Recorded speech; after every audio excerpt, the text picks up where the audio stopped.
Fala galera, beleza? Meu nome é Daniel, o canal é YouTube de Anime. Acabou One Punch Man segunda temporada. Esse episódio foi um episódio bastante focado no passado do Garou, em algumas reflexões ali do Genos e no socão do Saitama no final. Então eu vou dividir a minha análise nesses três pontos específicos, né? Como eu já tinha falado em vídeos anteriores, a questão do Garou, ela é muito sobre papéis sociais, o quanto uma sociedade que já tá com esses papéis sociais estabelecidos, você sair disso, você está automaticamente errado. Você automaticamente é um vilão. O flashback do Garou foi para mostrar duas coisas principais. O quanto a pessoa considerada herói, ela está certa apesar de tudo. Apesar de que parece injusto, e você sabe que é injusto, você viu o flashback do Garou, você viu que aquela situação era injusta. Era um cara que era extremamente popular, que fazia bullying, certo? Então você tem claramente todas as pessoas concordando que aquele garoto, ele está correto, porque ele é extremamente popular e ele estava se fazendo de herói. Então o herói está sempre correto, independente de qualquer coisa.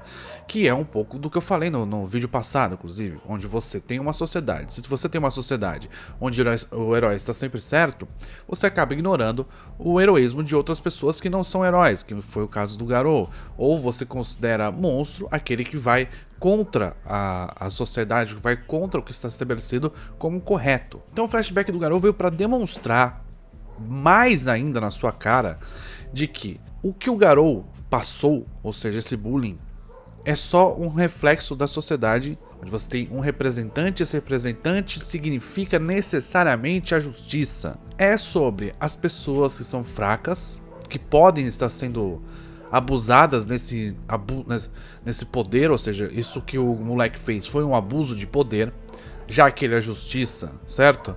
Ele abusou desse poder da justiça, então você tem isso claramente mostrado no flashback do Garou. Garou então se revoltou com relação a isso. Ele queria uma batalha justa contra o moleque, e ele não teve a batalha justa, porque não importa. O moleque, ele era a representação naquela escola de correto, de perfeito e de justiça. Tanto que o próprio professor, no caso do Garou, foi contra ele nesse momento. Então, como eu disse, tá todo mundo comprado, tá todo mundo dentro da filosofia imposta, dentro da ideologia imposta naquela sociedade. A pessoa que quer sair disso, ela é automaticamente rejeitada. Ela vai sofrer danos, ela vai ser afastada da sociedade, do grupo, da galera. É como se a gente tivesse um bullying institucionalizado. Porque o bullying, ele é bastante sobre força. Quem tem mais força, digamos assim, se abusa dos mais fracos, né? O bullying é bastante sobre isso.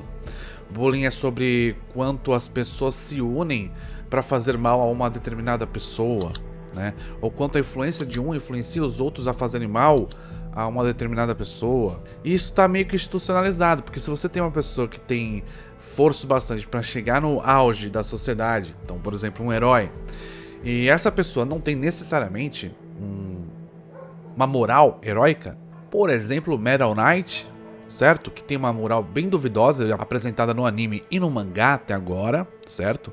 Ele pode literalmente começar uma guerra se ele quiser, certo? Então a gente tem essa consequência da sociedade que é o Garou. O Garou, ele é consequência da doença dessa sociedade que tá com pessoas não necessariamente justas no topo.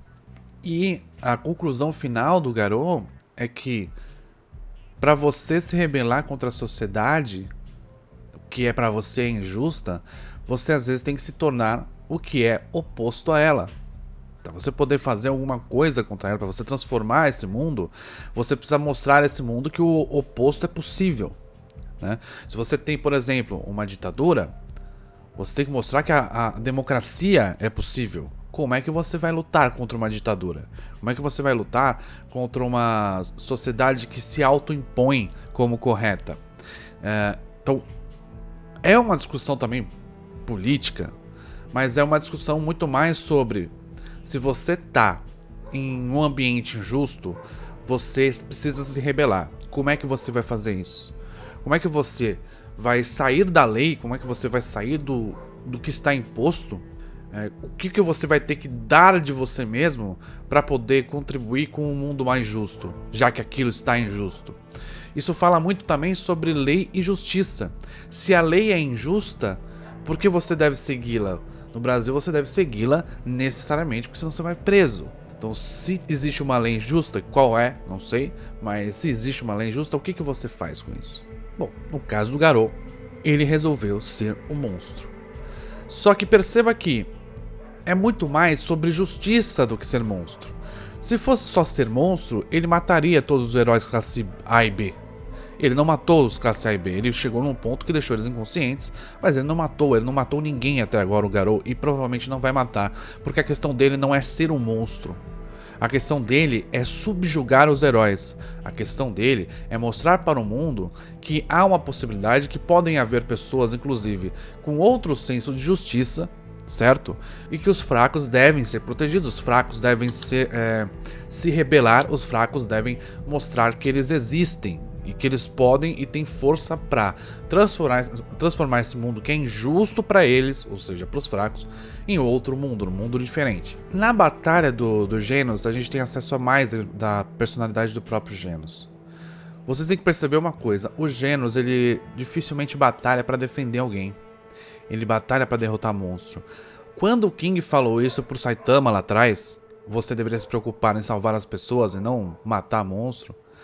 Essa também é uma mensagem direta pro próprio Genos. O Genos quer ficar mais forte, ele quer poder derrotar monstros fortes. A motivação dele não está em salvar pessoas, a motivação dele lá atrás e até agora é praticamente a mesma. Ficar mais forte para poder derrotar monstros fortes. Proteger as pessoas é uma coisa aleatória. Por mais que ele tenha dito para Bang e Feng fugirem, certo? O objetivo dele ali sempre foi chegar ao seu máximo. O objetivo do Genos, inclusive, aparenta ser uma autodestruição. Quando a gente olha pro Genos fazendo as coisas que ele faz, a gente não vê outra solução para ele a não ser a autodestruição. E ele toda hora tenta se autodestruir. A personalidade do Genos é extremamente egóica, né? É extremamente eu preciso me vingar, eu preciso ter mais força, eu preciso. E pouco sobre os outros, né? Por isso ele perde sempre para monstros. Por isso que ele perde sempre para um monstro que tem um objetivo maior de destruição, né? Se o objetivo do Genos acaba sendo, mesmo que inconscientemente, se autodestruir, ele sempre vai perder para o monstro que quer destruir. Já no finalzinho teve o socão do Saitama. O socão do Saitama. O King disse que a regra para ele estar ali primeiro eu preciso trazê-lo aqui e ter certeza de que não vamos causar nenhum tipo de casualidade na cidade, porque a ideia é matar a centopeia anciã e não causar nenhuma casualidade na cidade. Essas são as regras. E o Saitama e o King planejaram um ataque, que é basicamente chamar a centopeia anciã, ter o King de isca, pro Saitama dar o socão. A questão do King servir de isca vai fazer com que ele receba as glórias do fato novamente, né? Você já sabe disso. Essa é uma questão que eu me pergunto sobre o Saitama toda hora. O King não precisaria estar lá, isso é o fato. Mas ele ajudou o Saitama a pegar a centopeia de surpresa. Por quê? Isso eu me pergunto. Se você tem alguma teoria sobre isso, responde aqui nos comentários, deixa seu comentário aqui embaixo. Mas basicamente o Saitama quis pegar a centopeia de surpresa e acabou que salvou a porra da cidade inteira com o socão, como sempre. Eu não vou dizer que esse foi o melhor socão do Saitama e a temporada acaba nesse socão, então eu tenho lá minhas dúvidas sobre o que a gente poderia esperar desse socão. Eu acho que eu esperava mais. Teve ali um indício de explosão no começo do soco do Saitama, e depois a animação pra a gente ver a destruição da centopeia anciã, eu fiquei um pouco frustrado. Mas o episódio em si foi bom. Eu gostei bastante do flashback do Garou, mais da personalidade do nosso querido Genos aparecendo. E bom, vamos esperar a terceira temporada e que, por favor, JC Staff, recadinho aqui pra vocês: desistam saiam do projeto. Deixa o Saitama e o One Punch Man com outro estúdio. Qualquer estúdio, menos vocês. Muito obrigado, galera. Espero que vocês tenham gostado. Deixe seu like. Aperte o sininho para receber novas notificações ao se inscrever. E também links no comentário fixado e na descrição. Links que eu acho que você vai gostar, então dá uma olhadinha lá e vê se você gosta de alguma coisa.